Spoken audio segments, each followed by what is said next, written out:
আসসালামু আলাইকুম ভাই। ওয়ালাইকুম সালাম। ভাই আজকের বাজারে বেচা কিনিটা কিরকম হইলো? আলহামদুলিল্লাহ, প্রিয় দেশবাসী, আপনারা সবাই জানেন সলিমাবাদ বাজার মানে কি বাঞ্ছারামপুরের জন্য ভিন্ন একটি বাজার। অলরেডি আমাদের 600+ গরু বিক্রি হয়েছে। এইখানে আপনারা জানেন হাসিলের জন্য আমরা তেমন কোনো ইয়ে করে আমরা স্কুলের জন্য একটা হাসিল রাখি। এই যে আপনারা তো হয়তো এই লাইভের মাধ্যমে দেখছেন যে এত সুন্দর পরিবেশ।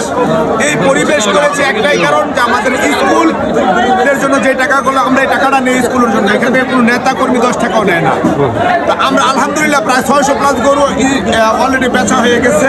ইনশাল্লাহ আরো বিক্রি হবে।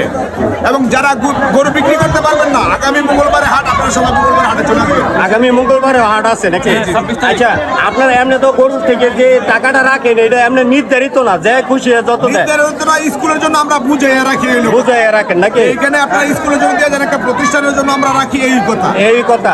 কিছু গরুতে 500 রাখেন বা কিছু 500, 1000 আমরা বুঝাই যা রাখতে পারি, যা রাখতে পারেন, তাই না?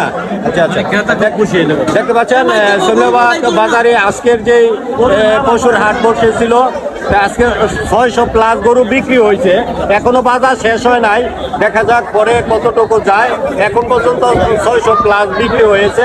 তো আগামী মঙ্গলবার এই হাটে হাট বসবে, এখানে সবাইকে আমন্ত্রণ রইল। আগামী মঙ্গলবারও সলিমাবাদ হাটে চলে আসবেন।